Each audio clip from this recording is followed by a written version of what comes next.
നമസ്കാരം, ഞാൻ സാജൻ, ചക്രയമ്മ സാജൻ.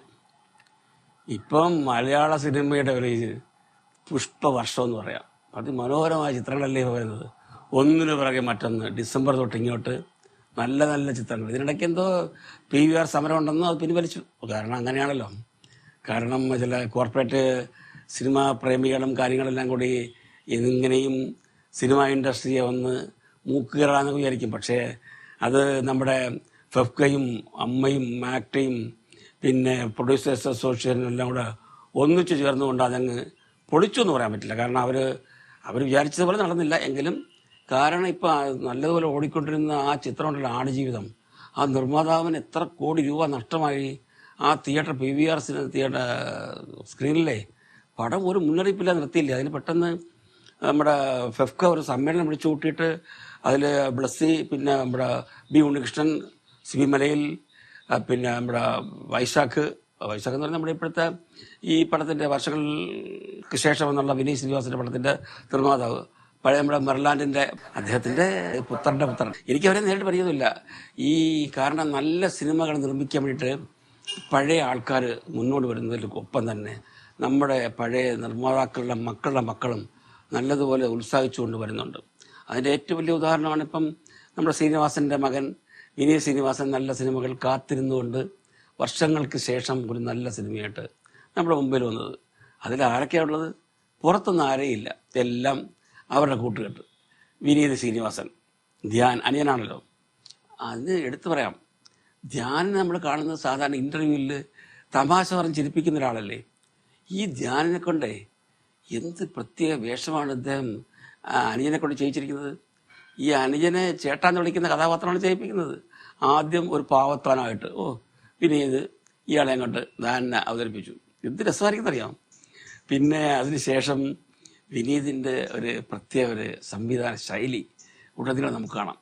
അതിൽ അദ്ദേഹം ചെയ്തിരിക്കുന്നത് വെച്ചാൽ കൂടെ വർക്ക് ചെയ്യുന്ന എല്ലാ ആൾക്കാരെയും ഉൾപ്പെടുത്താൻ മറന്നില്ല എന്നുള്ളതാണ് അതിൻ്റെ പ്രത്യേകത.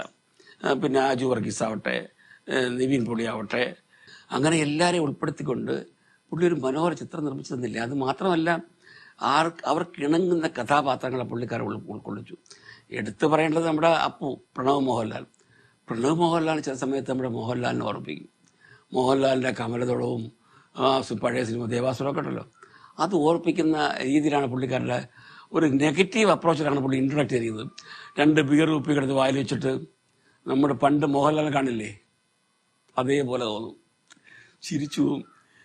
നമ്മുടെ നിവിൻ പോളി അവതരിപ്പിച്ചിരിക്കുന്നത് ഏതാണ്ട് അത് സാമ്യമായൊരു പേരിട്ട് കൊടുത്തുകൊണ്ട് ഒരു സൂപ്പർ സ്റ്റാർ പദവി പുള്ളിയൊക്കെ ഇൻട്രൊഡ്യൂസ് ചെയ്യുന്നത് അതിമനോഹരം. അങ്ങനെ ഓരോ ആൾക്കാർ ഇൻട്രൊഡ്യൂസ് ചെയ്തിരിക്കുന്നതിൻ്റെ മനോഹരമായിട്ടാണ് ഇൻട്രൊഡ്യൂസ് ചെയ്തിരിക്കുന്നത്. അതിൽ ഈ കഴിവറമാർക്ക് എന്താ പട്ടിക്കഴിവറമാർക്കുണ്ട് തോറ്റിയ എൻ്റെ പേര് രസിപ്പിക്കുക എന്നൊക്കെ പറയുമല്ലോ.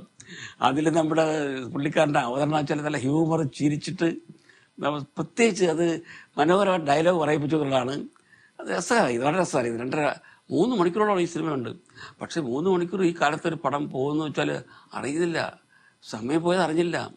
പലതും 2 മണിക്കൂർ നമുക്ക് മുഷിപ്പ പടങ്ങളാണ്. ഇതങ്ങനല്ല, തീർന്നു പോയല്ലോ എന്ന് തോന്നും. അതിലാണെങ്കിൽ നമ്മുടെ ഈ ചില ഡയലോഗുകളുടെ അസിസ്റ്റന്റ് ഡയറക്ടറുടെ, പണ്ട് ഞാൻ അസിസ്റ്റന്റ് ഡയറക്ടർ ആയിരുന്നപ്പോഴത്തേക്കും ഈ അഭിനയിക്കുന്ന ആൾക്കാരെ വിളിച്ചുകൊണ്ട് വരാനായിട്ട് ഡയറക്ടർ പറഞ്ഞേക്കും. അപ്പോൾ ഡയറക്ടർ പറഞ്ഞേക്കുമെന്ന് അവരെ ചീട്ടുകളി റമ്മി കളിച്ചുകൊണ്ടിരിക്കും. ഈ റമ്മി കളിച്ചുകൊണ്ടിരിക്കുമ്പോഴത്തേക്ക് ഇവരെന്തെങ്കിലും വരാമെന്ന് പറഞ്ഞല്ലോ എന്ന് പറയും.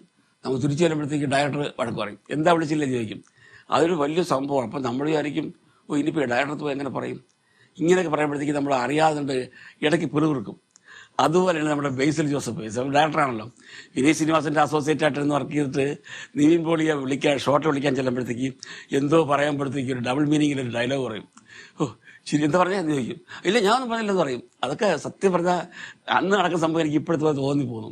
ഞാൻ ഇത്രയും സിനിമകൾ സംവിധാനം ചെയ്തെങ്കിലും ആ പഴയ കാലത്ത് ഓർമ്മിപ്പിക്കുന്ന ആ ഡയലോഗുകൾ, പിന്നെ ആ സാമി സിലോജിലാണല്ലോ പണ്ട് നമ്മുടെ അഭിനേതാക്കൾ സത്യം മാസ്റ്റർ, പിന്നെ കേരളത്തിൽ നിന്ന് വരുന്ന ഒട്ടുമിക്ക അഭിനേതാക്കളും സ്വാമി സിലോജിലാണ് താമസിക്കുന്നത്. കാരണം അവിടുത്തെ സ്വാമീസിൻ്റെ പരിചരണം, നല്ല കുത്തരി ചോറ്, തൈര്, പപ്പടം, അച്ചാറ്, ഇതൊക്കെ ഒരു കേരളത്തിൽ നിന്ന് വന്ന അതേ രീതിയിലുള്ള ഭക്ഷണങ്ങൾ അവർ കിട്ടും.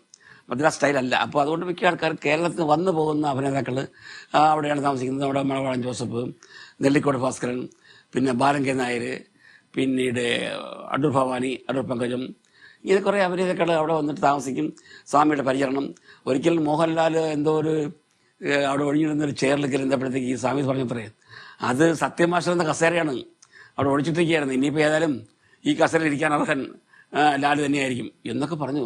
സത്യം പറഞ്ഞാൽ അത് കുറുക്കിക്കൊണ്ടില്ലേ, സത്യമല്ലേ അത്? അങ്ങനെ സ്വാമി സിലോജിലൊക്കെ ഞങ്ങൾ ഈ അസിസ്റ്റന്റ് ഡയറക്ടർമാരൊക്കെ ചില സമയത്ത് എപ്പോഴും വർക്കുണ്ടാവില്ലല്ലോ, ആ സമയത്ത് വൈകുന്നേരങ്ങളിൽ ഇവിടെ പോകും. പോകുമ്പോഴത്തേക്ക് നമ്മുടെ മാളച്ചേട്ടൻ ഇവരെല്ലാം ഉണ്ടാവും. സമയം പോകാനായിട്ട് സമാജം പറയും, ചിലർ വേറെ റമ്മി കളിക്കും. നല്ല രസമായിട്ടുള്ള അന്തരീക്ഷമാണ് സ്വാമി സിലോഡ്ജ്. അത് ഇപ്പോഴത്തെ സ്വാമി സിലോഡ്ജില്ലെങ്കിലും അതിൻ്റെ ആ ഗൃഹാതുരത്വം അതേപടി വിനീത് ശ്രീനിവാസൻ പകർത്തിയെന്നുള്ളതാണ് നല്ല രസമായിരുന്നത്. പിന്നീട് ഒരു ആൾക്കാർ താമസിക്കുന്ന നമ്മുടെ മണിയമ്പിള്ള രാജുവും മണവാളൻ ജോസഫ്, പിന്നെ കൊച്ചിനീപ്പൊക്കെ താമസിച്ചിരുന്നത് ഉമ്മാലോടിയിലാണ്. പിന്നെ ഈ ഉള്ളവനും ഞാനൊക്കെ താമസിച്ചിരുന്നത് നമ്മുടെ വടപഴനിയിൽ കൃഷ്ണ ലോഡ്ജ്. അവിടെയായിരുന്നു തൊട്ടടുത്ത സ്റ്റുഡിയോകളൊക്കെ ഉള്ളത്. അവിടെ ഉള്ളതുകൊണ്ടും നമുക്ക് അവിടെ ആയിരുന്നു ഡെയിലി വാടകയ്ക്ക് താമസിച്ചിരുന്നത്. അപ്പോൾ ഇടയ്ക്ക് പിന്നീടാണ് ഞാൻ വീട് വാടകയ്ക്കെടുത്ത് താമസിച്ചത്. വീട് വാടകയ്ക്കെടുത്ത് താമസിക്കാനുള്ള ഉദ്ദേശം ഉള്ളതുകൊണ്ടാണ് കുറച്ച് ദിവസം ഇവിടെ താമസിക്കാമെന്നുള്ളത്.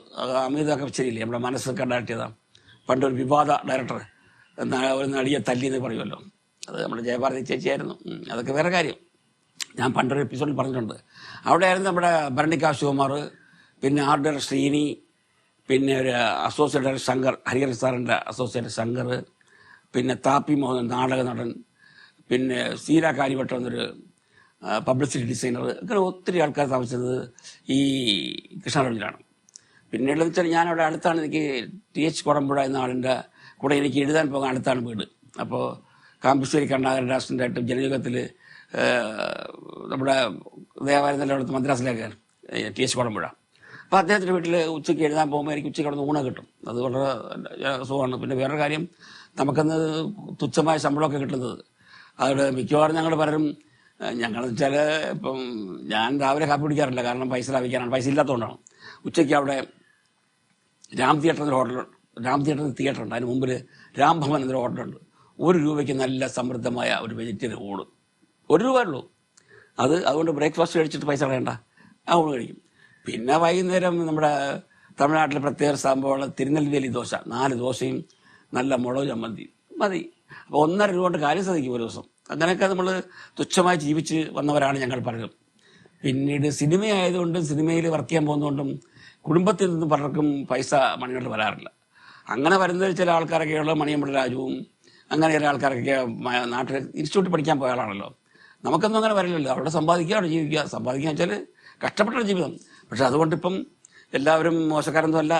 സിനിമ എന്ന് പറയുന്നത് നമ്മുടെ മനസ്സിൽ കയറിക്കഴിഞ്ഞാൽ പിന്നെ നമ്മൾ ഒരു ജോലിക്കും പോകാൻ തോന്നില്ല. കാരണം ഈ കലാഹൃദയം എന്ന് പറയുന്നവർക്ക് കലയിൽ മാത്രമേ ജീവിക്കാൻ പറ്റൂ. അങ്ങനെ ഒരു കാഴ്ചപ്പാടിലൂടെയാണ് ആ സിനിമ ജീവിതം. അത് ഏതാണ്ട് അതുപോലെ വരച്ച് കട്ടിരിക്കുന്ന ഒരു സിനിമയാണ് നമ്മുടെ ഈ വർഷങ്ങൾക്ക് ശേഷം എന്നുള്ള വിനീത് ശ്രീനിവാസൻ്റെ ഈ സിനിമ. വിനീത് ശ്രീനിവാസൻ ഈ ഐഡിയ, ഈ കൊച്ചു പയ്യൻ ഇത്ര എങ്ങനെ ഐഡിയ കിട്ടി? മിക്കവാറും അച്ഛൻ്റെ അനുഭവങ്ങൾ മിക്കവാറും പറഞ്ഞു കൊടുത്ത് കേട്ടിട്ടുണ്ടാവാം. പിന്നെ സ്വതസിദ്ധമായിട്ടുള്ള ഒരു ഭാവന ഉണ്ടല്ലോ. ഇതൊരു സാധാരണ ഒരു പഴയ കൂട്ടുകാരുടെ ഒരു ഒത്തുചേരൽ സിനിമയാണെന്ന് എനിക്ക് തോന്നുന്നില്ല. ഇത് സംഗീതാത്മകമായ ചിത്രം എന്ന് തന്നെ പറയാം. അതിൻ്റെ അവതരണം ഗസൽ മനോഹരമായിരിക്കില്ലേ? ഗസൽ അതിനെ എങ്ങനെ കൊണ്ടുപോയിട്ട് ഗസൽ അവതരിപ്പിക്കണം, എങ്ങനെ അടിപൊളി സോങ് അവതരിപ്പിക്കണം, എങ്ങനെ പാത്രസൃഷ്ടി വേണം എന്ന് നമ്മൾ അതിലേക്ക് കൊണ്ടുപോവുകയാണ്. അല്ലെങ്കിൽ തന്നെ ആദ്യം നമുക്കൊരു സിനിമയിലേക്ക് നമ്മുടെ MS ബാബുരാജിൻ്റെ ഒരു മനോഹര പാട്ടുണ്ടല്ലോ, ഗുരുപുഷ്പം മാത്രമൻ പൂങ്കോയിൽ നിർത്താൻ ഞാൻ, ഒടുവിൽ നീ എത്തുമ്പോൾ ചൂടിക്കുവാൻ, ഒരു ഗാനം മാത്രം ഞാൻ ഹൃദയത്തിൽ സൂക്ഷിക്കാൻ, ഒടുവിൽ നീ എത്തുമ്പോൾ ചെവിയിൽ മൂളാൻ എന്നുള്ള വരികളിട്ടിട്ട് MS ബാബുരാജിനെ അനുസ്മരിപ്പിച്ചുകൊണ്ട് MS ബാബുരാജ് കോഴിക്കോട് നിന്ന് മദ്രാസിൽ പോയതുകൊണ്ടല്ലേടാ ഇതുപോലുള്ള പാട്ടുണ്ടായത് എന്നൊരു ഡയലോഗിൽ ഉൾക്കൊള്ളിപ്പിച്ചുകൊണ്ട് അങ്ങനെ ആ സംഗീതത്തിലേക്ക് നമ്മളെ ലയിപ്പിക്കുകയാണ്. അത്ര മനോഹരമായിട്ടാണ് വിനീത് ശ്രീനിവാസൻ ഈ സിനിമ നമുക്ക് വേണ്ടി തന്നിട്ടുള്ളത്. പിന്നീട് നമ്മുടെ ഇവരുടെ ഇൻ്റർവ്യൂ ഉണ്ട്. ഇൻ്റർവ്യൂവിൽ ചില ചോദ്യങ്ങൾ ചോദിക്കുമ്പോൾ ധ്യാൻ്റെ ശൈലിയിൽ അച്ഛൻ്റെ ഭാഗത്തു നിന്ന് വല്ലതും കിട്ടിയിട്ടുണ്ടെന്ന് അങ്ങോട്ടും ചോദിക്കും. അപ്പോൾ അറിയാം അച്ഛനാണ് ആൾ എന്നൊക്കെ പറയുന്ന സരസമായ സംഭാഷണം. പിന്നെ ചിലപ്പോൾ അച്ഛൻ പറയും ഞങ്ങളല്ല മക്കൾ എന്ന് വരെ പറയും എന്ന രീതിയിലുള്ള ധ്യാനൻ്റെ ഈ സംഭാഷണം. ശരിക്കും ഈ ഇൻ്റർവ്യൂവിൽ രസമാണ്, ഇവരുടെ അനുഭവങ്ങൾ രസമാണ്. ഇതിൽ പടത്തിന്റെ അവസാനം നമ്മുടെ അടുത്തൊരു ചോദ്യമുണ്ട് വരും, അതായത് മക്കളും അവരെ മക്കളും എന്നൊക്കെ പറഞ്ഞിട്ട് ചില ഡയലോഗുണ്ട്. അതൊക്കെ ശരിക്കും നല്ല, അതായത് വിനീത് ശ്രീനിവാസന്റെ അച്ഛനാണല്ലോ ശ്രീനിവാസൻ, ധ്യാന്റെ അച്ഛൻ, പിന്നെ മോഹൻലാലിന്റെ മകൻ പ്രണവ് മോഹൻലാൽ.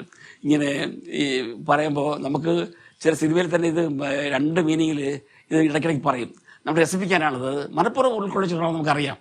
പിന്നെ സ്വയമായിട്ട് ചില അവതരണമുണ്ട്. അതായത് ശ്രീനിവാസൻ പണ്ട് സ്വയം ഇമേജിനെ കളിയാക്കിക്കൊണ്ട് പറയുമല്ലോ, അതുപോലെ നമ്മുടെ നിവിൻ പോളിയെ കൊണ്ട് ഇതിനെ ഡയലോഗ് ഓർമ്മിച്ചിട്ടുണ്ട്. കേട്ടിരിക്കാം, കണ്ടിരിക്കാം, മനോഹരമായ ചിത്രം. ഇനി ഇതിൽ കൂടുതൽ പറയാനുണ്ട്. ദാസ, നമുക്ക് എന്താ വീണ്ടും തോന്നാത്തതെന്നൊരു ചോദിക്കുന്നുണ്ട്. എല്ലാ സമയം വരും ദാസ എന്ന് കണ്ട ആണല്ല പടത്തിന്റെ ഡയലോഗ്. ഇത് വേറെ രീതിയിലാണ് പുള്ളി പറയിപ്പിച്ചിരിക്കുന്നത്, മനോഹരമായിരിക്കും. ഇനി എനിക്ക് കൂടുതൽ വലിച്ചു കിട്ടാൻ ഉദ്ദേശിക്കുന്നില്ല, കാരണം ഇതിൽ ചില എല്ലാ കഥാപാത്രങ്ങൾക്കും മിഴിവേകിക്കൊണ്ട് അതിമനോഹരമായ ചിത്രം വിനീത് ശ്രീനിവാസൻ നമുക്ക് തന്നിരിക്കുന്നു. 3 മണിക്കൂർ പോകുമെന്ന് നമുക്കറിയില്ല. ഈ ചിത്രം കണ്ടില്ലെങ്കിൽ ഒരു തീരാ നഷ്ടമാണ്. തീർച്ചയായിട്ടും ഈ ചിത്രം നിങ്ങളെല്ലാവരും തിയേറ്ററിൽ തന്നെ കാണണം. എപ്പോഴും ഞാൻ പറയുന്ന പോലെ ലൈക്ക് തരണം. ഇത് സബ്സ്ക്രൈബ് ചെയ്യാത്തവർ സബ്സ്ക്രൈബ് ചെയ്യണം. നന്ദി, നമസ്കാരം.